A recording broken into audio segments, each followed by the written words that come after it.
Hello there, and welcome to another episode of On the Grass, and a very special episode of On the Grass because Archie Brown and myself, Pete Lansley, are delighted to be joined by FIFA's head of Women's World Cup, Rhia Martin. Rhia, thanks so much for joining us. It's a pleasure. Thank you for having me today. Yeah, no, it's brilliant. So, where are you? How are you? I'm actually in Zurich at the moment. I am doing very well. We're Good. just about 1 year to go until the kickoff of the Women's World Cup. So yeah, everything's on track. Great stuff. So, Rhia, in traditional On the Grass fashion, we normally like to do an icebreaker with our guests. So that is going to be no different today. So we've got a little bit of an icebreaker. Alex, if we're able to get the time on the screen, we normally have 30 seconds for this. So I'm going to ask you to build your dream five-a-side team with women's international players, if possible. So Alex, if we've got the timer ready, and then we'll get started. Simon, let me know when you want to start. Yeah, okay, we'll go now. Definitely it would be Jess Fishlock as a Welsh person. I'd have Marta in there, Millie Bright in the back, Lucy Bronze, and probably also Linda from Colombia. Wow, there you go. I think you've run out of mind because that was very, very quick indeed. I think you kind of had the questions prepared already, but there we go. So, yeah, thank you very much for that, Rhia. I think as well, talking about this World Cup, you mentioned it being a year, and that is the focal point really of why we wanted to speak to you today. The women's game has never been so high profile, but how excited are you to be able to, be in such a position to host such a great tournament?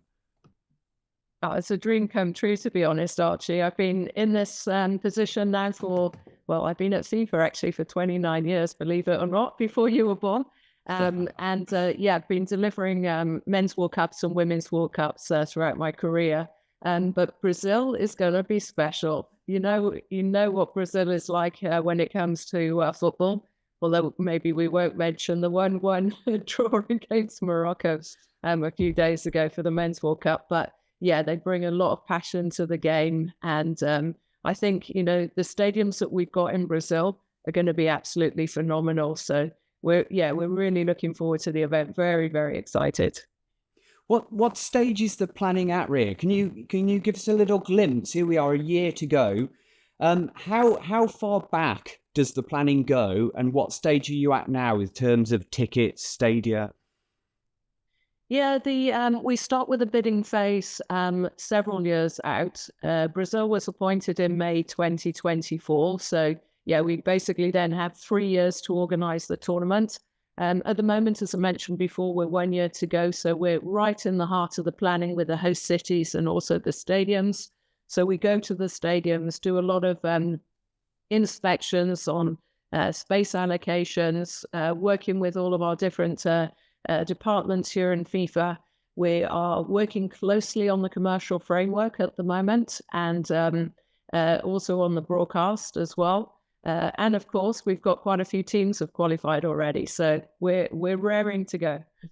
I suppose with the draw not until December, obviously we've got the playoffs in the autumn that Archie's going to talk about, but presumably tickets don't go on sale till after the draw, is that right? Yeah, that's right. There's you can register interest already now at the moment, and we're planning to launch the ticket sales in December. So yes, we're doing quite a bit of market research at the moment on the ticket prices, of course, because we want to make sure that they're affordable for people in Brazil to come, because there will be a lot of internationals coming too, but the vast majority of our spectators will no doubt be from Brazil. So we're having a look at, typical prices in Brazil for going out to restaurants or going to the cinema, obviously watching football matches and other sporting events as well. So, hopefully we'll have some more news on that in the next couple of months. And what's it like for example, we got Jack on part of our team who's got cerebral palsy, and he's really excited about the World Cup. What sort of detail do you have to go into with sort of disabled access and things like that? Yeah, accessibility is a key thing for us. It was as well for us back in Australia and New Zealand. So we look to have sensory rooms in each of the stadiums, so the people who they feel a little bit uncomfortable if they're in a very loud stadium environment. They have a quiet place that they can go. We look at the accessibility seats as well, so that we've got enough spaces there, not just for people who are using wheelchairs, but also for carers, and also for other people with limited mobility.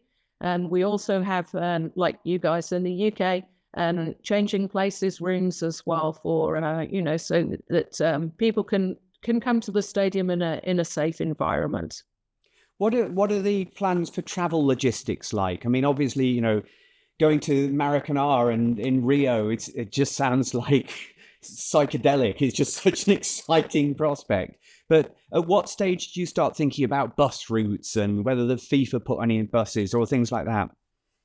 Yeah, actually, it's funny you should mention it, because the last couple of months, our government and host city relations team have been doing meetings with all of the host cities to look at the traffic management plans.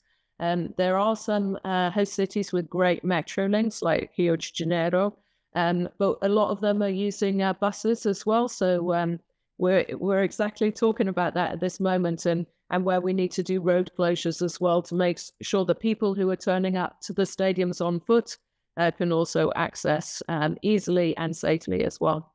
Yeah. I must admit, so how many World Cups have you been to then? Did you start in 2003? Well, I actually started in France 1998. That was the first one, men's World Cup. It was brilliant, as you can imagine, with France winning on home soil. But yeah, 2003 was my first one leading the Women's World Cup, which was quite a challenge, to be honest, because we were supposed to be holding it in China PR, but they had a SARS outbreak, quite similar to COVID, just before, and our medical committee and executive committee at the time decided, it's not safe to go to such an environment. Of course, there were a lot of discussions on a political level as well, which ended up meaning that me and the team had 4 months to organise the Women's World Cup. So yeah, it was quite a challenge, but we did it, and we made a bit of profit as well. So yeah, it was good. And 2007, that was my first Women's World Cup. I went to China for the Times, and that was absolutely amazing. The cultural diversity of it all was absolutely incredible. And then going through, I mean, just on a personal level, to 2019, and a group of students and myself were lucky enough to go out. Sego, your colleague, helped us get access, and we came and covered the tournament. And the development of the tournament, it seems to be getting smoother, slicker, and yet still crucially fan friendly. Is that trend going to continue, do you think? Yeah, I think that's certainly something that we aim for in the women's game, is, to make it as accessible to everyone as possible. We want the families to come. We want, the stadium to be filled with women, children, men, everybody basically to come and enjoy the tournament. We've seen how it's grown massively, even as you mentioned, from France 2019. We had a billion people watching then. In Australia, New Zealand, we had over 2 billion people watching on the digital platforms and also broadcast. And we had, 2 million people came to the stadiums as well. We're looking in 2027 to try and break those records. Our stadiums are much bigger. In Australia and New Zealand, our smallest stadiums were about 18,000, with Adelaide, Perth, Hamilton, Dunedin as well. So we're growing now. Our smallest stadiums in Brazil is 45,000 with Recife. So we've got quite a big challenge to fill those stadiums. But I think as soon as people know that the Women's World Cup is on the road to Brazil, that they'll be joining us and coming to experience this wonderful atmosphere. And England are hoping to be on that road. Yes, absolutely. I mean, just before we touch on England, Rhia, I just wanted to ask, there's something I saw the other day from a journalistic point of view. So the final stadium for this Men's World Cup, the MetLife Stadium, there was an article recently talking about how there weren't enough seats for journalists at the stadium. And, journalists were having to stand, and there wasn't enough seats for them to work. How much do you take that into consideration when organising an event like this, for journalists to have enough room to complete their work as well? Oh, I mean, having the journalists in the stadium is absolutely important for us. It's the key way, as well, of course, broadcast, to get the word of mouth across, how women's football is so fantastic, how the technical and the tactical skills of the women's game is improving day in, day out. So we do have a big media operations team. You mentioned Sego before. She's heading it up, and we're having a look at the media tribunes as we go through all of the inspections.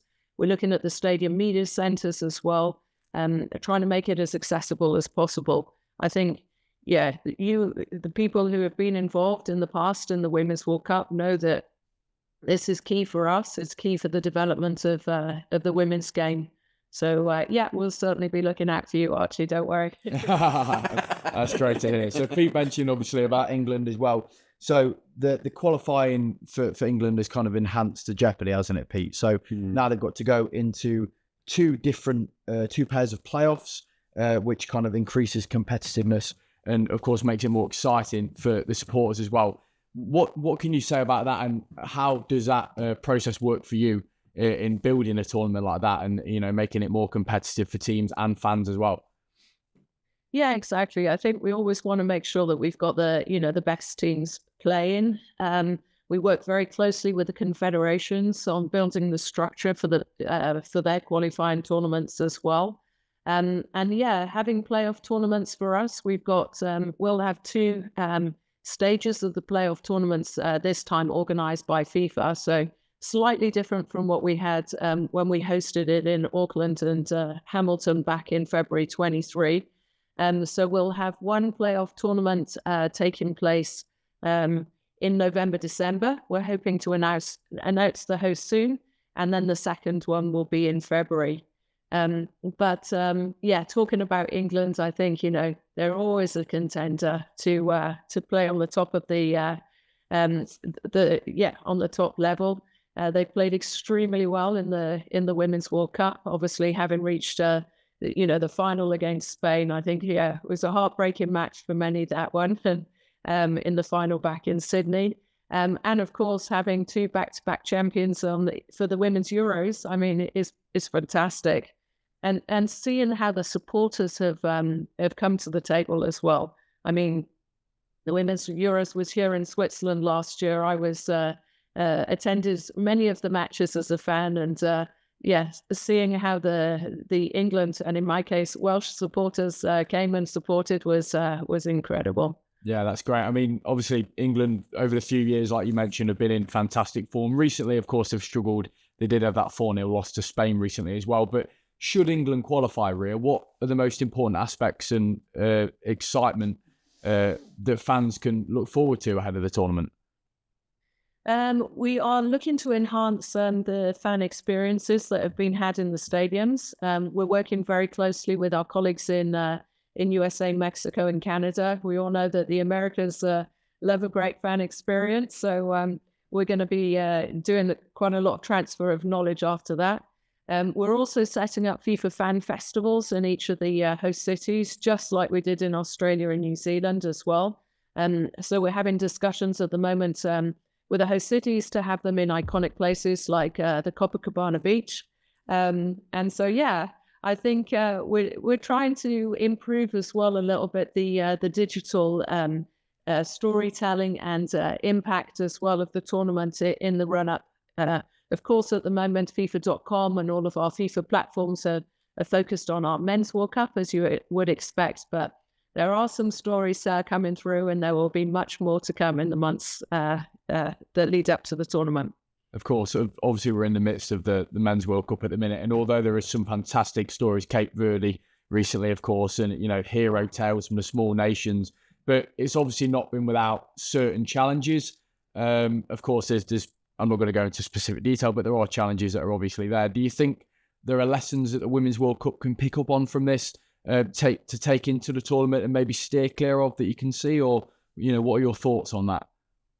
Yeah, absolutely. I mean, in the Women's World Cup team, we always say that the Men's World Cup is a test event for us the year later.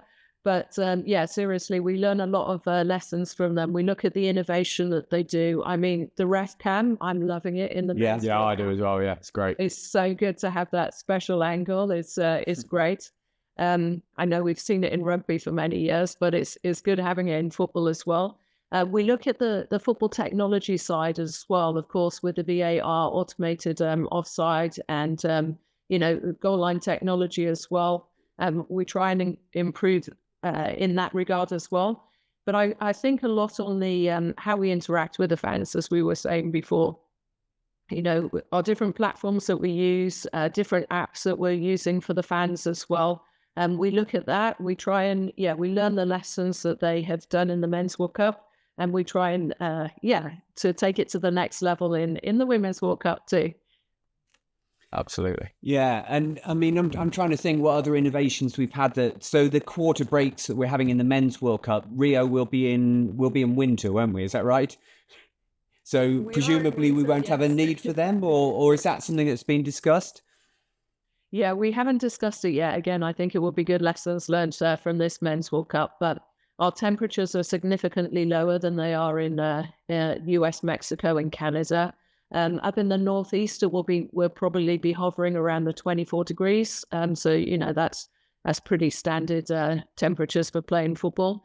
And then down in the south, it can be quite cold. In like Porto Alegre, it can be maybe 10, 12 degrees. But Brazil is pretty much a perfect climate at that time of year. So yeah, it's hopefully we don't have to have so much extreme. We won't experience so much extreme weather as could be experienced in the USA, Mexico, and Canada. Yeah, of course, because they're having to stop games, aren't they? In particular instances, there's a radar for tornadoes I saw when they're within an 11-mile radius. You have to stop the game and kind of call it off, which is something that's a bit unique and not really seen before. But obviously, Rhia, we mentioned the politics as well that we just kind of touched on there. Is that something that, I know you've mentioned it's kind of a preview event for you watching the Men's World Cup, but is that something you definitely have to bear in mind when you're planning such a big tournament on such a big stage?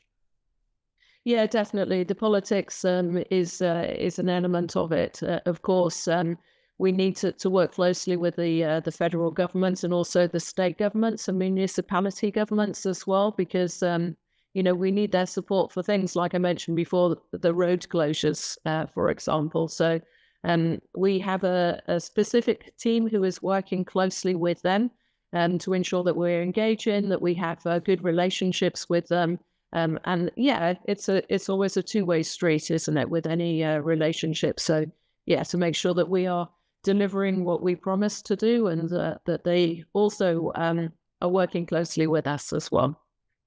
And when we look ahead now, as we year to go, and football fans, maybe for Archie's generation, but more for mine. And if I dare put you in my generation, Rhia, then, Brazil 1970, I can just about remember.